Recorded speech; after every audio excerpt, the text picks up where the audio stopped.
Welcome to Startuprad.io, your podcast and YouTube blog covering the German startup scene with news, interviews, and live events. Hello and welcome from, in my case, from New York City. This is this month in German startups by Startuprad.io.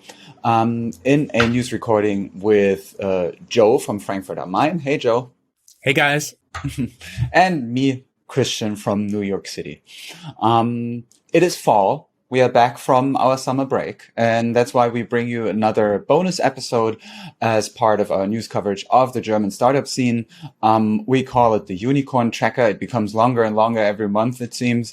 And we recorded this episode on September 28th of 2021, wrapping up July, August, and September, speaking about the companies who in Germany are now part of the very delicate club of unicorn startups. It's a bonus episode following our special coverage from June because, and let's dive right into it, we have new unicorns to announce. Chris, may I interrupt you one bit here? It is not only Germany, but the German-speaking area, including Austria and Switzerland. And of course, if little Liechtenstein ever has a unicorn, it goes on here as well. I mean, historically, kind of the same anyway. Bad times, bad history. Let's not focus. Let's not dwell on that. So, bad joke. I really don't know if we should cut it out. Anyway, we have new unicorns to announce. In Germany, the Munich-based e-commerce specialist Commerce Tools raises 120 million euro from investors like Atzel and the German retailer Rewe, which now makes for a valuing of the company at 1.62 million euros or 1.9 billion, roughly 1.9 billion US dollars. We have Bain Capital, who pays 700 million euros for a 40% stake in Berlin Brands Group, turning that one into a unicorn.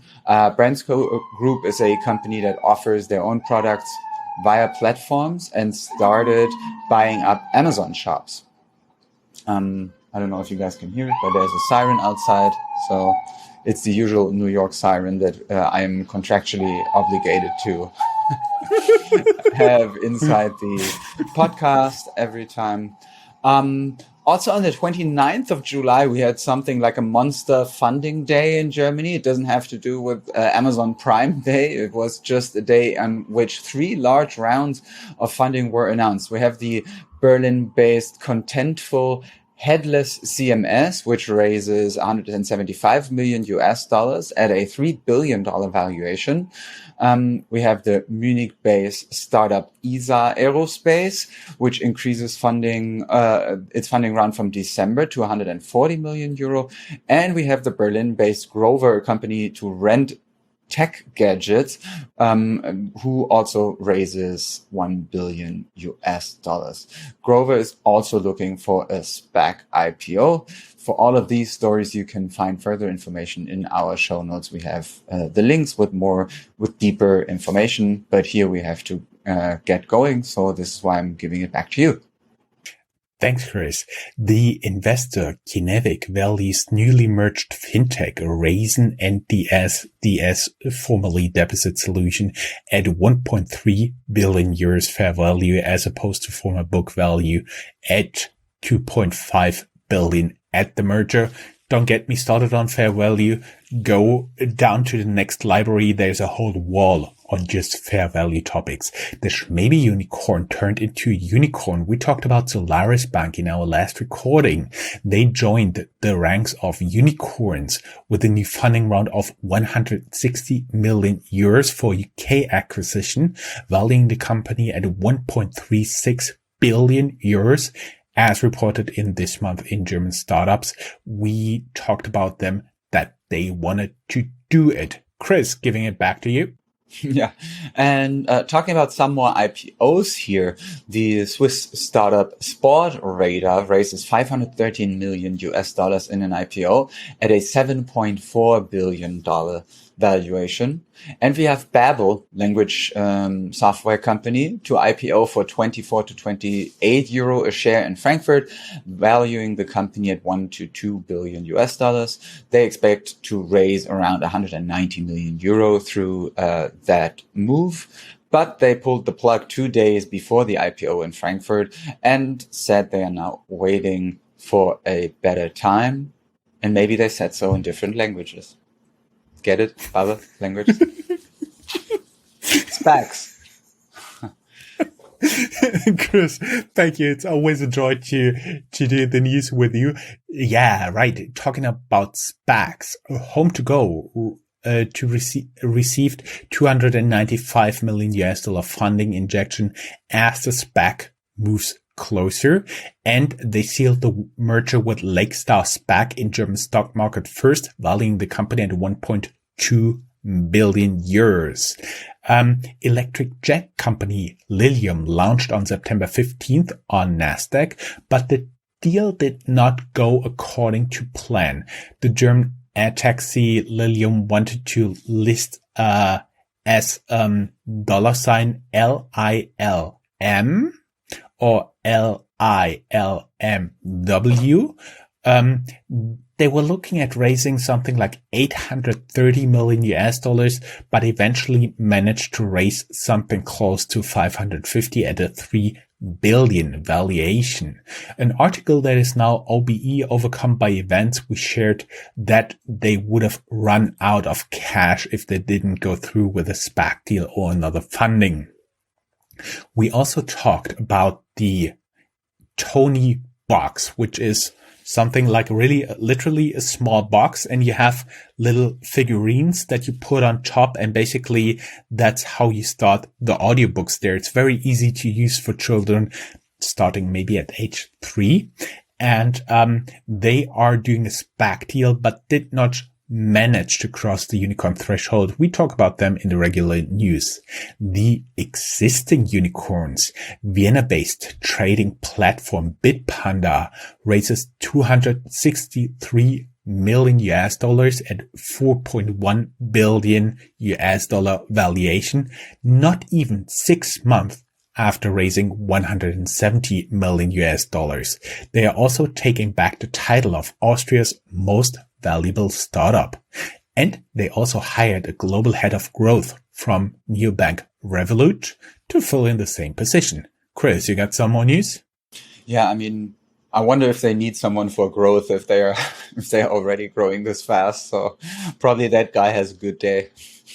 In terms of quick commerce, we have news about Gorillas, which is a company that operates in probably one of the, I would say most fastest growing, but also really weirdest markets right now in startup world, because it is one of the of those like 10 groceries within 10 minutes delivery startups. I think right now here in my New York neighborhood, I can right now choose between 4 of them. And it's really crazy how fast they are.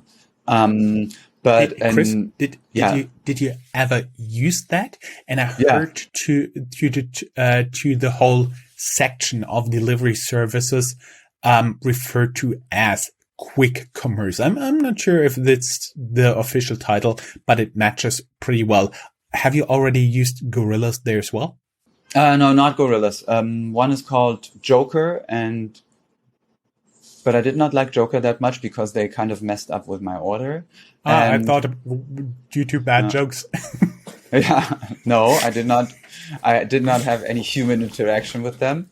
And the other one was better, but unfortunately for them, I forgot the name. I think it's called 1520, referring to it takes 15 to 20 minutes until they deliver. But I just use them because I got discount codes, and then because otherwise, you have the price. Then here in the US, you get tax on top. Then you have the tip you give for the guy who picks it or the person who picks it, and then for the person who delivers it. And then it's adding up. And already the grocery prices are already higher than in a regular supermarket. So I don't know. But obviously it's like super convenient, and 15 minutes is crazy. I mean, if I go to the little supermarket downstairs, then I take more than 15 minutes. So, but I also don't like the experience of like having to go through an app in order to order groceries. I think a lot of people are probably different.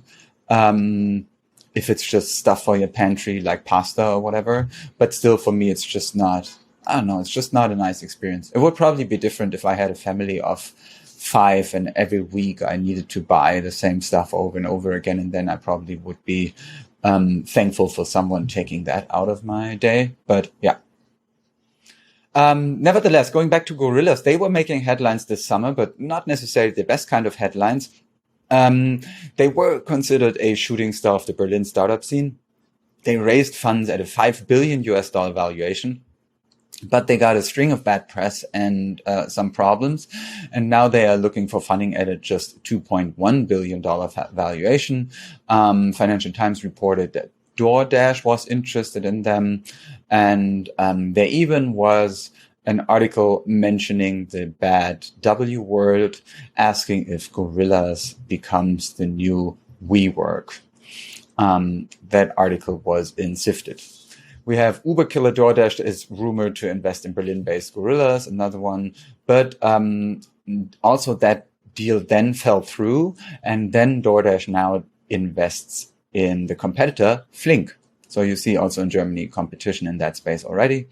And it's going a bit back and forth. No one really knows. Bloomberg had Delivery Hero set to invest in gorillas at $3 billion value. All goes to say... I do believe there was more or less in chronological order. So they first had 5 billion valuation, then 2.1. And then after DoorDash fell through, Delivery Hero stepped in with a 3 billion valuation. So basically they lost, even though they got more money, they lost 2 billion in their value. I do believe that was the last published state of the affair. Okay, and then looking at the other side of that, DoorDash then actually invested in the competitor Flink, and said they invested several million dollars. And now Flink is also at a $2.1 billion valuation, and meaning it's also a unicorn according to press reports. But also the CEO of Delivery Hero wanted to merge Flink and Gorillas, which obviously now seem to have fallen through. With the investment of DoorDash, this is off the table. Interesting or impressively, though, it took only 10 months for Flink from the point they registered the company to unicorn valuation, which, I don't know, probably seems like a pretty crazy bet on a business model that has yet to prove itself. Going back to you and to one of our favorite neobanks. Yes, of course, talking about N26 here. They also made headlines during the summer. Also, not necessarily the good ones. They got in trouble with the German finance oversight body called BaFin, since they appeared to have not done enough to fight money laundering and scams, at least according to BaFin. They're not only popular with the clients, but also with scammers. A press report reveals approximately 1,600 accounts used for scams like fake shops or eBay scams. They failed to fight money laundering, and in one of Germany's states, Niedersachsen, every 10th case reported to the authority on suspicion of money laundering was actually with this neobank. It was so big that we even during summer wrote a blog post. N26 reacted to BaFin threats of limiting their new business because this would be horrible for the currently ongoing fundraising.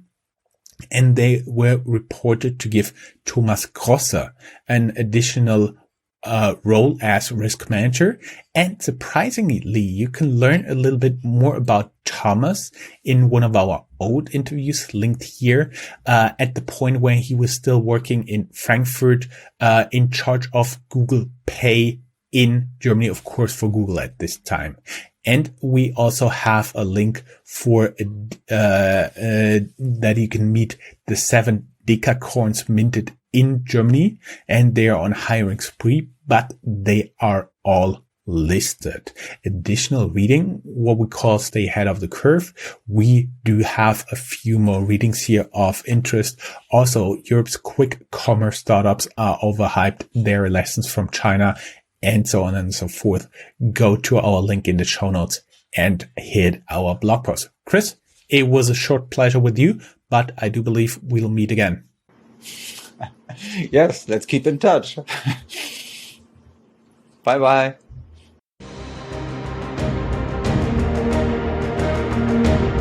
That's all, folks. Find more news, streams, events, and interviews at www.startuprad.io. Remember, sharing is caring.